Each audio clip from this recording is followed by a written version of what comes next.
Sir నమస్తే sir. Sir నమస్తే sir. అరే నమస్తే రా అందరికి. మైక్ లేకుండా ఇందాక సార్ చెప్పండి సార్, ఒక సర్వైవల్ డ్రామాతో పాటు చాలా ఎమోషన్స్ కనిపిస్తున్నాయి. మీ టీం అందరూ కూడా ఒక సోల్ సర్చ్ పాయింట్ ఇందులో అంటే ఈ సినిమా జర్నీలో దొరికింది అంటున్నారు కదా. ఈ శంకర్ క్యారెక్టర్ ద్వారా మీ సోల్ సర్చింగ్ ఏమైనా జరిగిందా? డెఫినెట్లీ ఒక చాలా పెద్ద మాట ఉంది సార్ సినిమాలో. మీరు అడిగారు కాబట్టి చెప్తా. ఒక మాటలో చెప్పాలంటే మీరు అడిగిన సోల్ సర్చింగ్ అనే ఇది నాకు తెలిసి చాలామంది ఇప్పుడు మోడర్న్ టైంలో డీల్ చేస్తున్న థింగ్ అది. సినిమాలో ఒక చాలా పెద్ద మాట ఉంటుంది, చాలా మంచి మాట. అండ్ ఆ మాట గురించే సినిమా. మనకేం జరిగిపోయిందో మన చేతిలో ఉండదు, కానీ జరిగిన దానికి మనం ఏం చేయాలో మాత్రం మన చేతిలో ఉంటుంది. సో దాని గురించే సినిమా. అండ్ ఆ మాటకి ఎంత పవర్ ఉన్నది అనేది మీరు సినిమాకి వచ్చి చూడాలి. అంటే ఫిజికల్గా కూడా ఈ సినిమా చాలా ఛాలెంజెస్ వచ్చింది అనిపించింది మీకు? ఇంకా అవన్నీ చెప్పినుండే సార్. అవి ఈరోజు హ్యాపీ థింగ్స్ గురించి మాట్లాడుకుందాం, కష్టాల గురించి ఎందుకు. అంటే ఒక చిన్న ఇన్స్పిరేషనల్గా ఉంటుంది కదా, అంటే ఇలాంటి సినిమాలు అంటే మళ్ళీ మళ్ళీ అటెంప్ట్ చేసే అవకాశం అంటే డెఫినెట్లీ సార్. నేను కూడా అప్పుడు జోష్లో మేము అందరం టీమ్గా చాలా రిస్కులు చేసినాము. But definitely it will show up on screen. నేను ఇప్పుడు ఇంకా ఎక్స్ట్రాగా నేను ఏ కష్టం గురించి చెప్పినా ఒక సీన్ లీక్ అయిపోతుంది. బికాజ్ ఎవ్రీ మీరు స్క్రీన్ మీద చూస్తున్నప్పుడు అర్థమవుతుంది. డైరెక్ట్ గ్రీన్ మ్యాట్లో చేసింది కాదు. Everything was shot in original location and it was blended into CG. So definitely కష్టం చూస్తారు. మనం ఒకసారి పోస్ట్ రిలీజ్ మాట్లాడుకుందాం కష్టాల గురించి.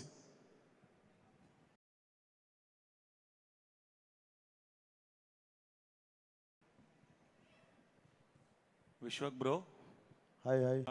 మొన్న ఒకటి అడగడం మర్చిపోయా. ఏంటంటే you approach every role like a method actor కదా, ఆ స్కిన్ ఆఫ్ ద క్యారెక్టర్లోకి వెళ్ళాలని. అది మరి ఏంటి ఈ సినిమా కోసం ఎవరిని టచ్ చేయకుండా, ఎవరు మిమ్మల్ని టచ్ చేయకుండా యూ స్పెండ్ సమ్ టైమ్? నేను చాలా మెథడ్ యాక్టింగ్ చేసిన సార్. నేను లదాఖ్ వెళ్ళడానికి 9 రోజులు ఎయిర్పోర్ట్లో చేయాల్సి వచ్చింది. అది నేను 9 సార్లు వెళ్ళాల్సి వచ్చింది లదాఖ్. 9 సార్లు వాళ్ళు ల్యాండ్ చేయలేదు ఫ్లైట్. 9 సార్లు ఢిల్లీకి హైదరాబాద్కి వచ్చాను. సో ఆ గ్యాప్లో నేను ఒక్కనే ట్రావెల్ చేసిన సార్, ఎవరిని టచ్ చేయలేదు. ఆ గ్యాప్లోనే ప్రాక్టీస్ అయిపోయింది. మీరు అడిగిన క్వశ్చన్ నాకు అర్థమైంది, ఆన్సర్ ఇదే. యువి క్రియేషన్స్ విక్కీ గారికి పాస్ చేయలేదు.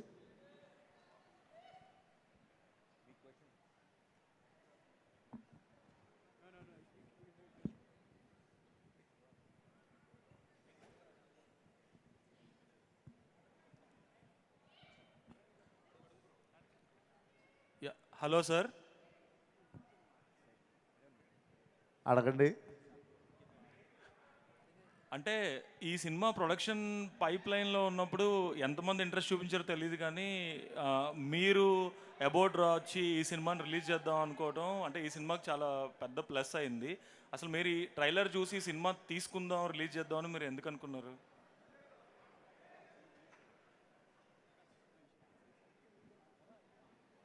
డైరెక్టర్స్ విజన్ చూసి. అరే పనిచేసే మైక్. డైరెక్టర్ విజన్ చూసి అని చెప్పారు.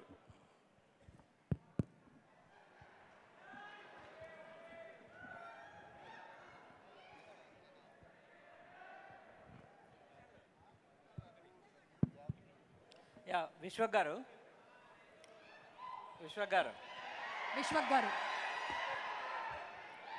ఈయనను గుర్తుపెట్టుకోండి. ఈయన పిఆర్ఓ ముసుకేసుకొని తిరుగుతుంటాడు, కానీ నాకు ఫలక్నామా 2 స్టోరీ ఇస్తుంటాడు అప్పుడప్పుడు. సడన్గా నా సినిమాలో డైలాగులు రాస్తా అంటాడు. ఇంకో రోజు వచ్చేమో కల్ట్ సినిమాలో యాక్టింగ్ చేస్తూ అంటాడు. Multi talented. అడగండి. ఇప్పుడు మామూలుగా గామి కానివాడు మోక్షగామి కాడు అంటారు. ఏంటండి గామి కానివాడు మోక్షగామి అవుతాడా? మోక్షగామి కాడు. ఓకే. సో ఆ పరంగా అంటే ఇలాంటి క్యారెక్టర్స్ చేయాలంటే కొంత ఏజ్ వచ్చిన తర్వాతనో, అంటే ఇప్పుడు బాలకృష్ణ గారు లాంటి వాళ్ళు చాలా సినిమాలు చేసిన తర్వాత అఖండ లాంటి సినిమా చేశారు.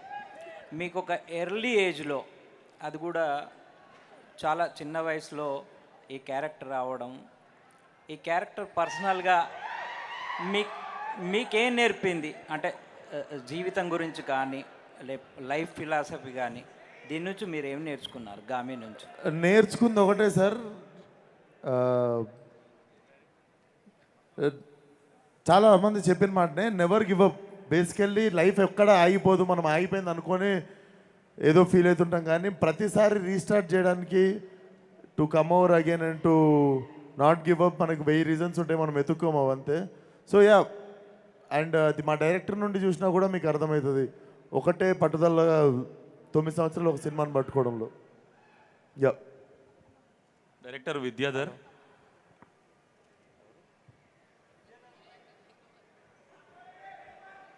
ఇది డైరెక్ట్ ఎవరు? డైరెక్టర్ గారికి డైరెక్టర్ విద్యా గారు. సుమ గారు. డైరెక్టర్ గారు, the principal of this college. Yeah ఎక్కడ అండి? Hi Vidyadhar. Hi hi hi hi yeah hi. అయితే ఆల్రెడీ విశ్వక్ని అడిగా దీని గురించి. యా యా ఇప్పుడు ముట్టుకుంటే పెయిన్ రావడం అనేది 2 టైప్స్ ఉంటుంది మెడికల్ టెర్మినాలజీ ప్రకారం. యా యా ఒకటి ఫోబియా, హేఫీ ఫోబియా, అది డిజార్డర్. ఇంకోటి డిసీజ్, అది ఎలడైనియా. ఈ సినిమాలో విశ్వక్ సేన్కి అంటే తను ప్లే చేసిన క్యారెక్టర్కి ఫోబియా ఉందా, డిజార్డర్ ఉందా, లేకపోతే ఆల్టుగెదర్ కొత్త డిసీజ్ ఏమైనా క్రియేట్ చేశారా? అంటే ఆ డిజీజ్ కొత్తగా క్రియేట్ చేశారా లేదా అడుగుతున్నారా మీరు? రియల్ డిజీజేనండి ఇది, కాకపోతే దాన్ని ఎగ్జాజరేట్ చేసాం cinematically. So that is the answer. అంటే మీ షార్ట్ ఫిల్మ్ చూసినప్పుడు, షార్ట్ ఫిల్మ్ చూసి సినిమా ఇచ్చాను విశ్వక్ సేన్ ఆల్రెడీ చెప్పారు. So short film is full of physics, parallel time line, alternate universe, ఈ కైండ్ ఆఫ్ కాన్సెప్ట్తో ఉంది. అంటే అది కొంతమంది మామూలు ఆడియన్స్కి, మాలాంటి మామూలు ఆడియన్స్కి అంత ఫిజిక్స్ అర్థం చేసుకోవడం చాలా టఫ్గా ఉంటుంది. సో గామి సినిమాలో సిమిలర్గా ఏమైనా ఫిజిక్స్ తాలూకు ఎక్స్పెరిమెంటల్ చేశారా, లేకపోతే లేమెన్? ఏం లేదు, నార్మల్గా అర్థమైపోతుంది, వెరీ ఈజీ. మీలాంటి నాలాంటి నార్మల్ మనిషి కోసం తీసిన సినిమానే అయినది. నేను కూడా మీలాంటి నాలాంటి నార్మల్ మనిషి కథలే చేద్దామని డిసైడ్ అయినాక ఒప్పుకున్న సినిమా. ఈజీగా అర్థమైపోతుంది, 6 ఏళ్ళ చిన్నపిల్లోడికి కూడా అర్థమైపోతుంది సినిమా, అది కన్ఫర్మ్. అంత ఎక్కువ మ్యాథ్స్ ఫిజిక్స్ క్లాసులు ఏం బీకలేదు. నేనున్నా నీకు, డైరెక్టర్ని మాట్లాడనివ్వట్లేదు విశ్వక్ సేన్. కింది స్థాయి వాళ్ళకి అర్థమైపోతుంది ఇది. IAS IPS చదవక్కర్లేదు. విశ్వక్ గారు ఎస్ సార్. విశ్వక్ గారు, డైరెక్టర్ గారు, ఇద్దరులో ఎవరైనా ఆన్సర్ ఇవ్వచ్చు. మీరు అడగండి, ఎవరైనా చెప్తాం మీరు అడిగితే. ఓకే, ఈ సినిమాని ముందుగా 25 crores కానీ 30 crores కానీ తెద్దాం అనుకున్నారు అన్నారు. సారీ, చూడు, స్మాల్ బడ్జెట్లో చేద్దాం అనుకున్నారు, అవును. బట్ చాలా హ్యూజ్ బడ్జెట్ అయింది. అండ్ మీరు కానీ డైరెక్టర్ కానీ ఒకటే చెప్తున్నారు, రిలీజ్ తర్వాత ఆ బడ్జెట్ చెప్తాం మీకు, అవును, సర్ప్రైజ్ అవుతారని. వై? అదేం లేదు సార్, చిన్న కంటెస్టెంట్, అదేంటి చిన్న కాంటెస్ట్ పెడదామని, గెస్ ద బడ్జెట్ అని. ప్రమోషనల్ మెటీరియల్ అది అంతే. యా. విద్యాధర్ గారు హాయ్. హలో విద్యాధర్ గారు యా హాయ్. యా చెప్పండి. డైరెక్టర్ సార్, రీసెంట్ గా రాజమౌళి గారిని కూడా మీరు కలిసారు కదా, ఎస్ ఎస్ ఆయన స్పెషల్ గా స్టోరీ పెట్టారు గామి గురించి. అవునండి. సో ఆఫ్ ద రికార్డ్ ఇంకా ఏం చెప్పారు సినిమా గురించి, ఆ విజువల్స్ గురించి? నథింగ్ అండి, ఈ వాజ్ రియలీ కైండ్. మా ప్రొడ్యూసర్ చెప్పారు that we got a call from Rajamouli గారు అని చెప్పి. So we got a interesting chance to visit him. ఆయన ఆఫీస్కి వెళ్ళడం జరిగింది, ఆయన పనిలో ఉన్నారు, but he came for us and he spend time and listen to us. మేము ఏం చేసాము, మమ్మల్ని చాలా హానెస్ట్గా అప్రిషియేట్ చేశారు, and that was a very kind gesture from him. So yeah. Director గారు మీకే, Yeah. ఇంతకు ముందు వచ్చిన ఎవడే సుబ్రహ్మణ్యం సినిమా లాగా ఇది ఉందని అంటున్నారు. వినిపించట్లేదండి ఒకసారి. ఇంతకు ముందు ఎవడే సుబ్రహ్మణ్యం అని ఒకటి సినిమా అవును, వచ్చింది కదా, యా యా. కొద్దిగా ఆ లైన్లో ఉందని అంటున్నారు. రెండో క్వశ్చన్, మీరు ప్రేక్షకులకి కొంచెమైనా కథ ఇవ్వాలి కదా. ఇప్పుడు మీరు రాజమౌళిని కలిశారు కదా, రాజమౌళి ప్రతి సినిమా కూడా కథ ముందే రివీల్ చేస్తారు ఆయన ప్రెస్ మీట్లో. మీరు అసలు సినిమా గురించి ఏమీ చెప్పకుండా సినిమా చూడండి, ట్రైలర్ నచ్చితే మీరు చూడండి అంటున్నారు కదా. కొంచెమైనా కథ రివీల్ చేస్తే ప్రేక్షకుడికి ఇంకా కొంచెం సినిమాకి రావాలని కొంచెం బుద్ధి పుడుతుందేమో. ఖచ్చితంగా అండి, మేము ట్రైలర్లో పోస్టర్లో చెప్పడానికి ట్రై చేసింది అదే. ఎక్కడెక్కడైనా పోస్టర్ ఉంటే మీకు అర్థమవుతుంది. His biggest fear is human touch, his deepest Dzire is also human touch. అతనికి ఏం కావాలో, అతని అతిపెద్ద భయం ఏంటో కూడా చాలా క్లియర్గా ఉంటుంది. సింప్లెస్ట్గా మా సినిమా కాన్సెప్ట్ అదే అనమాట. సో శంకర్ అనే అతను ఒక అఘోరా, తన మనిషి స్పర్శ అనుభవించలేడు. తనకది ఆ స్పర్శను వెతుక్కుంటూ ఆ సమస్యను తీర్చుకోవడానికి తను చేయాల్సిన అడ్వెంచరస్ జర్నీ గామి. దీంతోపాటు మనకి వేరే కథలు, వేరే పాత్రలు కూడా అవుతుంటాయి. సో అవన్నీ ఎలా లింక్ అయ్యాయి అన్నది మోస్ట్ ఇంట్రెస్టింగ్గా ఉంటుంది మీరు ఫిలింలో. సో బేసిక్ అదండి. ప్రొడ్యూసర్ కార్తీక్ గారు అబ్సెంట్.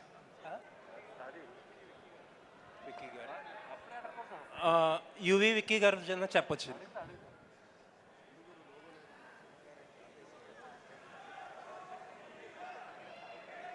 ఓకే, మీడియా క్వశ్చన్స్ అయిపోయినట్టేనా లేకపోతే? సరే. Okay please. సరే, డైరెక్టర్ గారన్నా చెప్పొచ్చు ఇది. ఆ ప్రొడ్యూసర్ గారు ఈరోజు యాబ్సెంట్, సో డైరెక్టర్ గారే చెప్తారు.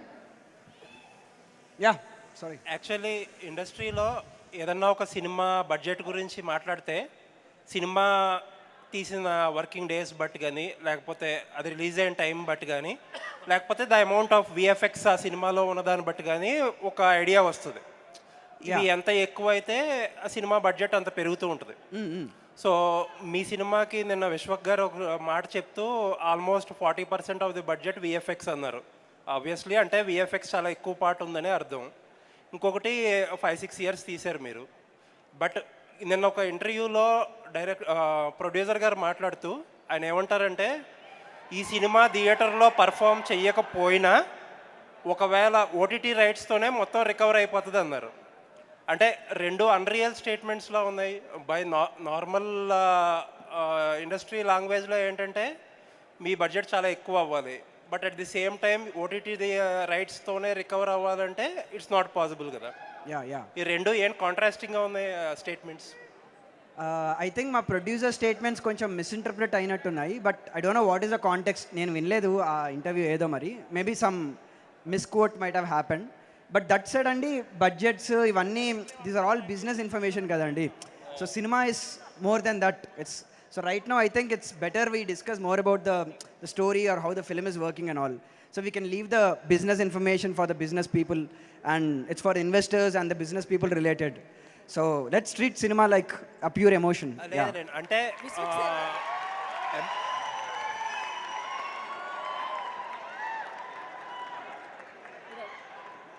అంటే ఎమోషనల్ కోషెంట్ ఆల్రెడీ ఒక మంచి ట్రైలర్ ఇచ్చి సక్సెస్ అయ్యారు. సో కొంతమంది బిజినెస్ కోషెంట్లో చూసే సినిమాలు చూస్తారు కాబట్టి వాళ్ళ గురించి కూడా ఈ question.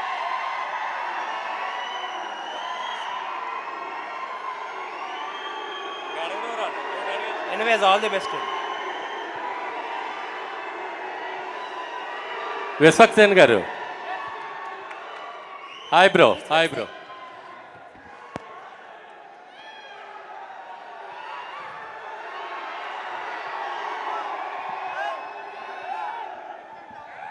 Sir hi sir. Hi bro. చెప్పండి బ్రో.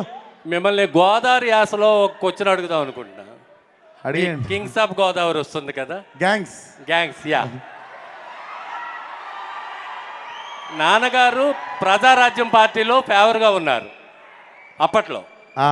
మీరు జనసేన పార్టీకి ఎప్పుడు వస్తున్నారు?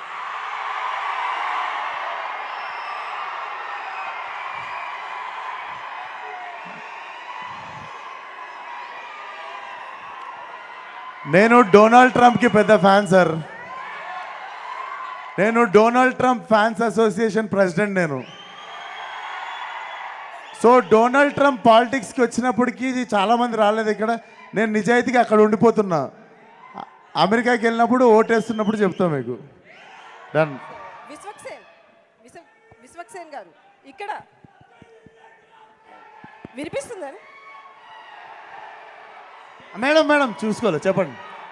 సో అంటే స్టార్టింగ్ డేస్లో కాబట్టి ఈ మూవీ స్క్రిప్ట్ యాక్సెప్ట్ చేశారు. ఒకవేళ ఇదే స్క్రిప్ట్ ఈ డేస్లో మీ దగ్గరికి వస్తే యాక్సెప్ట్ చేస్తారా? డెఫినెట్లీ చేస్తా మేడం. అదే స్టోరీ కదా, డెఫినెట్లీ అదే మంచి సినిమా. అప్పుడు మంచి సినిమా, ఇప్పుడు చెడ్డ సినిమా అయిపోదు కదా. ఎందుకంటే రియల్ లొకేషన్స్లో మీరు షూట్ చేశారు. అప్పటికి విశ్వక్సేన్ అంటే పెద్దగా ఎవరికి తెలియదు.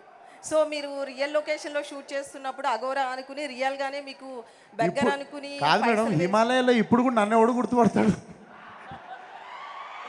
బట్ ఫియర్ అనేది ఉంటుంది ఉంటుంది నేను కదా, హిమాలయాలకు bouncers వెళ్తే ఇప్పుడు లేకుండా. కూడా గొరిల్లా షూట్ చేసుకోవచ్చు. సో నాకు తెలిసి హిమాలయాల్లో మేము షూట్ చేస్తున్నప్పుడు కూడా మేము పోయిన దగ్గర మేము మనిషిని కాదు ఒక కుక్కను కూడా చూడలేదు. సో అక్కడ నాకు తెలిసి విశ్వక్సేన్ ఇప్పుడు వెళ్ళినా కూడా షూటింగ్ చేసుకోవచ్చు. అండ్ మోర్ దెన్ ఎనీథింగ్ అప్పుడు కుదిరింది, ఇప్పుడు కుదరకపోతే కుదరడానికి మేము ఏం చేయాలో అది చేసి షూటింగ్ చేస్తుండే. కథ నచ్చింది, సినిమా షూటింగ్ స్టార్ట్ అయిందంటే అది గుమ్మడికాయ కొట్టేదాకా మేము నాన్న సంకల్ నాకు ఎట్లనో చేస్తాం. అది కథ నచ్చాలి అంతే. ఆ కథ నాకు నచ్చింది, నేను ఇప్పుడైనా చేస్తాను సినిమా. సో కొంతమంది మీ ఫ్యాన్స్ కావచ్చు, కొంతమంది ఏమంటున్నారంటే విశ్వక్సేన్ హీరోగా కంటే అఘోరాక నిజంగానే చాలా సెట్ అయ్యాడు అంటున్నారు. బెస్ట్ కాంప్లిమెంట్ గా అందుకే సినిమా చేసిన కదా, మేడం. విశ్వక్ గారు హాయ్. ఎస్కేన్ గారు నా క్వశ్చన్ అడగొచ్చా? ఎస్కేన్ గారు నా క్వశ్చన్ అడగొచ్చా? ఎస్కేఎన్ గారి కంటే క్వశ్చన్ ఇంకా ఎక్కువ వస్తుంది అరుపులు. నన్నెందుకు బ్రో టార్గెట్ చేశారు? ఎస్కేన్ గారు మీరు అంటే ప్రస్తుతం మీరు గెస్ట్గా వచ్చారా లేదా ఈ సినిమాలో ఏదన్నా క్యారెక్టర్ చేశారా? మాకు తెలీదు, అంటే ట్రైలర్లో మీ పార్ట్ ఏం కనిపించలేదు. సో మీరు ఏదన్నా క్యారెక్టర్ చేశారా అని చెప్పి బి ఇండియన్ బై ఇండియన్ అన్నారు కదా, అలాగా ఈ సినిమా థీమ్కి మ్యాచ్ అయ్యేలా ఈ డ్రెస్ వేసుకొచ్చాను కానీ క్యారెక్టర్ ఏం చేయలేదు bro. Okay bro, thank you. Chandini గారు. Thank you. Chandini hello check. Hi Chandini. Hi అండి, హాయ్ నమస్తే. ఈ సినిమా కోసం మీరు కొంచెం రిస్క్ కూడా చేశానన్నారు. 5 years వరకు వెయిట్ చేశారు. ఈ సినిమా 5 years ఇలా డిలే అవుతున్నప్పుడు మీ యొక్క ఫీల్ ఎలా ఉందండి? అంటే వేరే సినిమా చేయలేకుండా ఈ సినిమా వస్తుందా రాదా అన్న డౌట్ ఏదైనా ఉందా? ప్రస్తుతం ఇప్పుడు అంటే అప్పుడు స్టార్ట్ చేసినప్పుడు చాలా చిన్న బడ్జెట్ చిన్న సినిమా అయి ఉండొచ్చు, కానీ ఇప్పుడు PCXలో కూడా ఎక్స్పీరియన్స్ చేయబోతున్నాము. సో పెద్ద స్కేల్లో రిలీజ్ చేస్తున్నారు. ఎలా ఉందండి మీ ఫీలింగ్?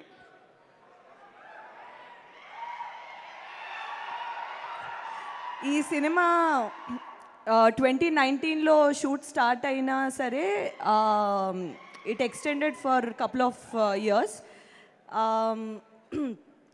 యాంటిసిపేషన్ అయితే తప్పకుండా ఉంది. ఇంత టైం ఎందుకు పడుతుందో నాకు తెలుసు కాబట్టి దాని గురించి పెద్ద బెంగ లాంటివి ఏమీ లేవు, ఉండేది కూడా కాదు. బికాజ్ నాకు తెలుసు అవుట్పుట్ కోసం వాళ్ళు ఎంత టైం పెడుతున్నారు. ఆ పర్ఫెక్షనిజం ఇప్పుడు మీరు చూస్తున్న CGI అవ్వండి, అంత రియలిస్టిక్గా రావాలి అంటే దానికి పెట్టాల్సిన శ్రద్ధ ఎంత కష్టమో ఎంత టైం పడుతుందో నాకు తెలుసు కాబట్టి నేను చూశాను కాబట్టి దానికి నాకు పెద్ద అంటే బెంగ లాంటిది ఏమి ఉండేది కాదు.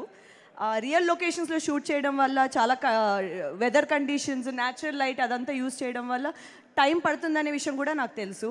సో అన్నీ తెలిసి దాని గురించి అంత వరీ అవ్వాల్సిన అవసరం ఏమి ఉండేది కాదు. Good things will overcome the little bit of lags. So దానివల్ల పెద్ద ప్రాబ్లమే ఉండేది కాదు. అండ్ వేరే సినిమాలు ఆపి ఈ సినిమా చేయలేదు కాబట్టి నాకు అంత గ్యాప్ కూడా ఏవి అనిపించలేదు. ఈ మధ్యలో వేరే ప్రాజెక్ట్స్ చేస్తూ ఉండి ఇది చేస్తూ, so it's completely fine. In fact మా ప్రొడ్యూసర్ డైరెక్టర్ గారు అండ్ ది ఎంటైర్ టీమ్ ఈ సినిమాని పట్టుకొని ఒక బేబీలాగా 5 సంవత్సరాలు 6 సంవత్సరాలు మోసారు షూట్ స్టార్ట్ అయిన తర్వాత. సో అదేమైనా వాళ్ళని అడిగే question, but thank you for your question. Yeah Vishwak గారు hi. Love you from last question. Okay, last question. Yes. Yeah love you from NTR fans. So mass fans అందరి నుంచి మీకు ఒక్కసారి హాయ్. యా అంటే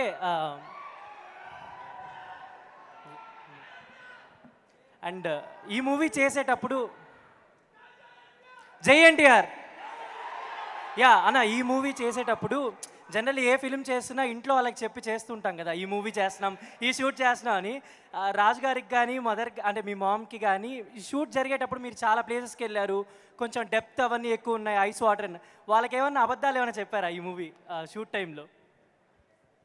అంటే కొంచెం జాగ్రత్తలు తీసుకోమని చెప్తారు కదా పేరెంట్స్. అబద్ధాలు అంటే నేను ఆ ఫ్రోజన్ లేక్ మీదకి వెళ్ళింది, ఆ స్నో స్ట్రామ్ వస్తుందంటే మేము హైయెస్ట్ ఆల్టిట్యూడ్స్కి వెళ్ళింది, ఇవన్నీ చెప్పలేదు. ఇవన్నీ చెప్తే ఆమె నాకు తెలిసి I think they are most happy వాళ్ళు పీపుల్. లేదాకా ల్యాండ్ అవ్వడానికి సిగ్నల్ ఇవ్వకపోయినా వచ్చేసేది. అవునా? Okay, super. ఏదో ఒకటి అండ్ చేసి వచ్చి వై ఆపేసేది. This film not a pan India? అంటే ఎందుకు పాన్ ఇండియా రిలీజ్ చేయట్లేదు? బ్రో తెలుగులో తీయనీకనే మా వాడు 6 సంవత్సరాలు తీసుకుండు. ఇప్పుడు పొరపాటున మేము పాన్ ఇండియా అన్నామనుకో, పోయి ముంబైలో కర్ణాటకలో అన్ని డబ్బింగ్ల కాడ కూర్చొని ఇంకో 2 సంవత్సరాల తర్వాత ఇస్తాడు సినిమా. థ్యాంక్ యూ అన్న. రిలీజ్ నేను అయిపోయా నా సినిమా ఆడియన్స్కి చూపిద్దాం అనుకుంటున్నాను, నా పిల్లాం కోసం కాదు. ఆయనను పాన్ ఇండియా అడిగితే నా భార్యకి చూపిస్తాడు సినిమా. నువ్వు ఇంకొక ఏషియన్ లాంగ్వేజెస్ 2 అడిగితే నా పిల్లలకి చూపిస్తాడు. ఇంకా విశ్వక్ గారు ఒక క్వశ్చన్ అండి. సార్ మీరు కెరియర్ స్టార్టింగ్లో ఈ సినిమా స్టార్ట్ చేశారు కదా, ప్రస్తుతం ఇప్పుడు మీది మాస్ మార్కెట్, మీ ఫ్యాన్స్ కూడా డిఫరెంట్ ఎక్స్పెక్ట్ చేస్తారు. సో ఇప్పుడు ఉన్న ఫ్యాన్స్కి మీరు ఏం చెప్పాలనుకుంటున్నారు? అంటే ఈ క్యారెక్టర్ కొంచెం డిఫరెంట్గా ఉంది కదా, ఫ్యాన్స్ మాస్ ఫ్యాన్స్కి ఎట్లా? సార్ హిట్ అయ్యే ప్రతి సినిమా మాస్ సినిమానే. మనకి మాస్ అంటే తెలుసా? మాస్ అంటే పాపులేషన్, మాస్ ఆఫ్ ఆడియన్స్. మనం తెలుగులో మాస్కి మీనింగ్ ఇంకా మాస్ చేసేసినాము. సో హిట్ అయ్యే ప్రతి సినిమా మాస్ సినిమానే. ఈ సినిమా కూడా మాస్ సినిమా అవుతుందని నమ్మకం ఉంది. విద్యాధర్ గారు. Okay, thank you. ఇప్పుడు ఫంక్షన్ చేసుకు. Thank you so much. And ఈరోజు మన thank you media. And Navdeep గారు ఈరోజు మన కార్యక్రమానికి ప్రత్యేక అతిథిగా విచ్చేశారు కాబట్టి so let me escort you to the stage. Navdeep గారిని వేదిక మీదకి రావాల్సిందిగా రిక్వెస్ట్ చేస్తున్నాము. ఆయన మనకి రీసెంట్గా ఈగల్ సినిమాలో సూపర్ యాక్షన్తో కనిపించారు. అండ్ లవ్ మౌలీగా త్వరలోనే మనకి తెరంగేట్రంలో అంటే ఆన్ స్క్రీన్ కనిపించబోతున్నారు యాజ్ లవ్ మౌలి. జాగ్రత్త, ఇక్కడ కూడా ఆల్మోస్ట్ ఒక ఫ్రోజన్ లేక్ ఉంది.